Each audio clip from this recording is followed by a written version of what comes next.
I'm Ashley Brennan. This is my hypothetical example of motivational interviewing. This is my client, Jack. He's 35, a war veteran, returned home from Afghanistan in 2010. He is obese. He has an above-knee amputation and he is currently living with post-traumatic stress. Hi, Jack. Great to see you. What brings you here today? I'm actually really angry with myself for even coming here, but I was referred by my GP. That's okay. Tell me about yourself. I was given your referral from the Defence of Veteran Affairs, and I can see that you served in the Afghan War. That's correct. During my third tour, I stepped on an IED, an improvised explosive device, that ended my time there. I lost my leg just above my knee, and now 5 years later, I'm still here, and I have a long life ahead of me living like this. Okay. I can't even imagine how difficult it would be to go through something like that. Nevertheless, anyone who serves for our country is highly respected and recognised around our country as courageous. How does that make you feel? I know I'm lucky that I'm still alive and haven't endured any other physical injuries apart from my leg. However, I miss being a lot more, representing my country and being there for my men. I should have been more careful when I was walking. Now I'm frustrated as I'm heavily overweight due to my immobility, and my GP referred me here because I'm on the verge of some severe cardiovascular risks. Okay, so although you miss being at war and you're dissatisfied with your current health, you're also very grateful that you didn't sustain any other physical injuries, is that correct? Yes. Okay, tell me about adjusting to life back home. Well, my family was very supportive with my rehabilitation and did their best to be reassuring with my post-traumatic stress. However, I'm still struggling with it today. Okay, given the distressing nature of war, it is very common for veterans to experience post-traumatic stress when they return home. In comparison to previous wars, though, we do have a lot of services that are definitely there to help you overcome these challenges. Do you mind telling me more about your post-traumatic stress and how it's maybe affecting your life today? Sometimes while I'm sleeping, I experience flashbacks, and I never get a good night's sleep, so I'm always feeling exhausted. When I'm around my family, I just don't have any feelings, good or bad, and I know this frustrates my family as I don't feel like I'm really there. During the day, if I'm at home or at work, I just feel very irritable, and I can't concentrate for long periods of time. Okay, given what you said, these feelings of intrusion, so the flashbacks you experience, as well as avoidance, so the emotional numbing you feel with your family and it unsettles your personal relationships, as well as hyperarousal, so feelings of irritability and poor concentration. These are all common characteristics with post-traumatic stress. Do you mind telling me about your relationship with your wife and son? And if not, that's definitely okay. My relationship with my wife is poor and on the verge of separation. We just don't talk much. We don't show any affection, and it just isn't what it used to be. My son has some behaviour and academic problems at school. We aren't that close, and he's only 7, but he seems unhappy and distressed at home. Just last week, playing footy, he was involved in some physical behaviour on field. I don't usually go to watch him, as I'm quite immobile now, and my legs get sore for standing too long out in the cold. Okay. So do you feel that these feelings of avoidance and emotional numbing are impacting your family?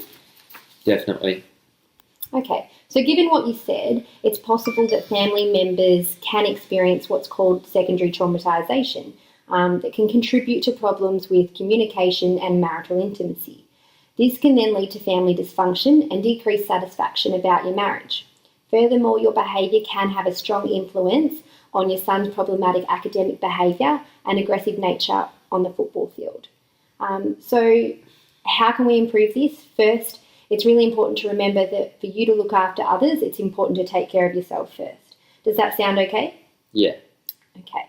So first what I want to try and do is I'm just going to ask you how satisfied are you at the moment with the amount of exercise that you currently do?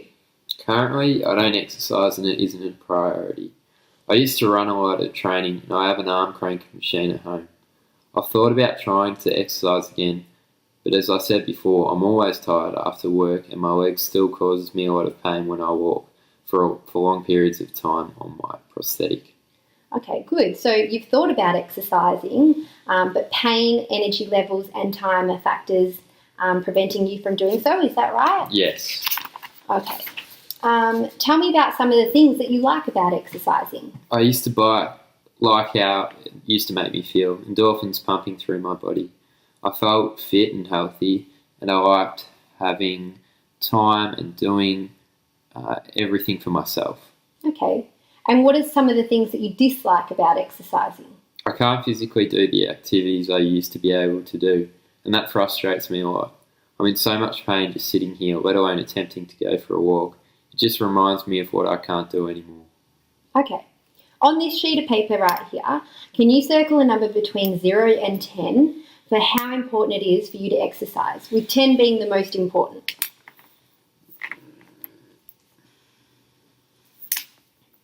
Okay, Jack. You circled number 4. Why 4 and why not 3 or 5? Well, I know it's important for me to exercise and change my behaviour if I want to improve my health, but there is nothing now that motivates me to be active. Sometimes I drive my son to training and it's pretty late when we get home, but I always feel guilty just waiting in the car. Okay, so what do you think might it take for you to get to a 6 or a 7? Maybe come up with some strategies, have an exercise program I need to follow and mark it off once I've completed it. Okay, so it sounds like in order for you to move forward, you need to address your motivation. On this piece of paper, can I get you now to write down some of the benefits that would come from exercising and some of the disadvantages? Sure.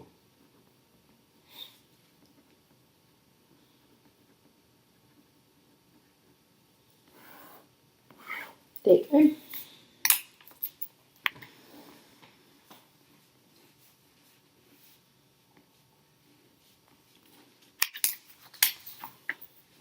Okay, great. I love your first benefit, so being a role model for your son. And numerous studies have indicated that children replicate the behaviours their parents demonstrate. And there is a positive relationship between parental exercise and children's extracurricular sports participation. So not only now is it important for your son to be physically active, but he's likely to mirror your current behaviour when he is older.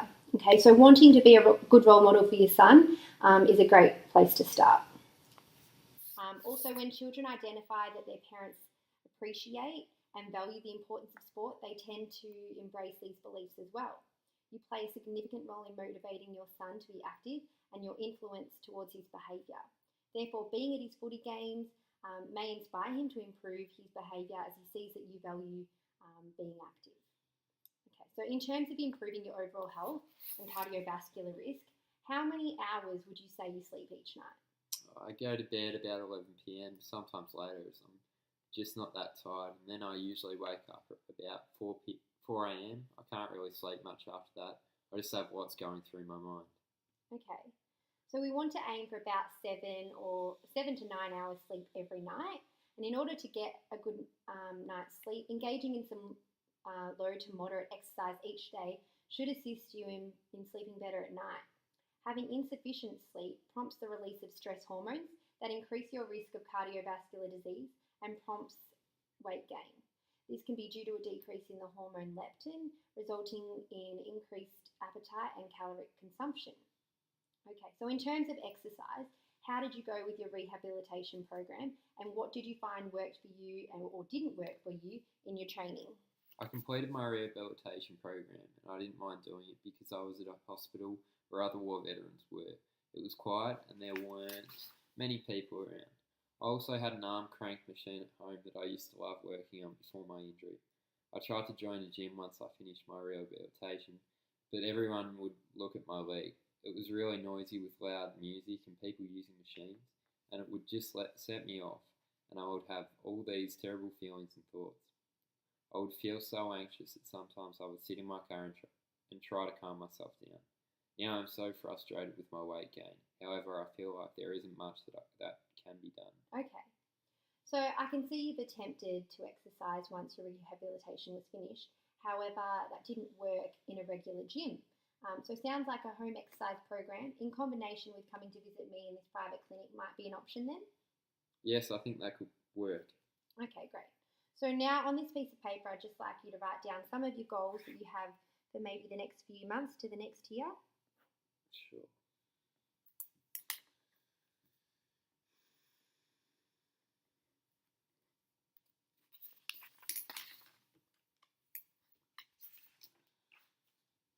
Okay, great goals, and I think they're definitely very achievable. So just with work every day, are you at work from about 9 till 5? Okay, and at work every 2 hours, do you think you could stand up and maybe get up from around your desk and go for a walk for about 5 minutes? All right, great. And you said you had an arm crank machine at home. Between 6 and 7:30, do you think you could do 5 minutes on the arm crank every half an hour? Yes, that should fit in nicely around dinner time. Okay, and are there any other opportunities that you think throughout the week you could do something? Well, I've always felt guilty sitting in the car while my son has footy training. It's every Wednesday night for an hour and a half. Okay, so would it be possible to go for a walk on the half hour for 5 minutes? Yes, that will be easy enough. Okay. If you can do the walking at work and or arm crank and walk at your son's footy training, you have already accumulated about 160 minutes a week of exercise. And the National Physical Activity Guidelines suggest 150 to 300 minutes of moderate physical activity each week. So a great place to start, and you may even find you are more productive at work having these small walking breaks. Okay, so now on a scale of 0 to 10, with 10 being the highest, and assuming you want to change your behaviour, how confident are you that you think you can do it? I think after realising the effect my condition is having on my family, really motivates me to give it a try. I want my son to grow up and enjoy being active and have good health. Finally, I would also like to mend my marriage, so having more time and energy for my family might be a good place to start. So about a 6 or 7. If I can kick the footy one day, I'll be pretty happy. That's great, Jack. So how about if we meet in a week's time to see how you're going, and we can make some changes and do some different forms of exercise in the clinic? Sounds good. See you then. Predicted that 20% of war veterans return home from tours with post-traumatic stress disorder, and studies have suggested that 8 to 12% of adults experience post-traumatic stress disorder at some stage throughout their life. So I think that working with a client that has post-traumatic stress disorder could be quite common and something that we have to deal with as exercise physiologists. Motivational interviewing is a counselling strategy to assist clients to work through any doubts or ambivalence. The client-centred approach is used to enhance intrinsic incentive to change the client behaviour. Throughout this process, I found that engaging in reflective listening, the client's readiness to change, exploring benefits and costs of changing behaviour, as well as developing achievable goals, were essential in this motivational interviewing process. During motivational interviewing, firstly, it's important to provide a safe and supportive environment where the client feels they're able to express and explore their feelings. This is achieved by expressing empathy towards the client, engaging in reflective listening by maintaining eye contact, smiling, showing empathy and affirming the client's statements encourages the client to continue through the self-discovery process. Reflective listening also enables the exercise physiologist to build rapport with the client, and I can express my empathy by listening and then demonstrating my understanding of what the client is saying. This can be achieved by summarising what the client describes, but then I reword their statement. A strategy that I would consider effective in understanding the client's readiness to change is a client's perception on whether changing their behaviour is important or not. So my client expressed that he wanted to be a good role model to his son, and I provided information on how the client's behaviour influenced his son's current and future behaviour, and this signified importance to the client and influenced their readiness to change. It's not the exercise physiologist's job to persuade the client either. In conclusion, my final recommendation would be to advise the client to set exercise goals that they could see themselves doing for the rest of their life. It can be quite emotional and daunting for a client who is resistant to changing their behaviour, as it may seem unachievable and not sustainable. So that's why small bouts of exercise may be a good place to start. My physical activity recommendations include small bouts of exercise over a long period of time. After 5 minutes of walking or arm crank, the client may feel that it's relatively easy and they can then progress and may naturally do so at their own pace. Getting up from the desk throughout the workday and walking around may increase productivity and improve concentration throughout the day. This is supported by an article in The Age, which I found, that suggested getting up every hour and lightly walking around was associated with 33% lower risk of dying prematurely. It's not achieving that moderate intensity of activity that we're aiming for, but evidence suggests it's good for our health. Small bouts of exercise are recommendations that I've witnessed at placement, and it's definitely influenced my exercise program for my client today. In combination with walking and arm crank, private consultations were recognised as a possibility for my client, where we could work on resistance training and mobility. We may even be able to develop some at-home strength and mobility exercises that Jack can add to his walking program. Thanks for listening to my presentation.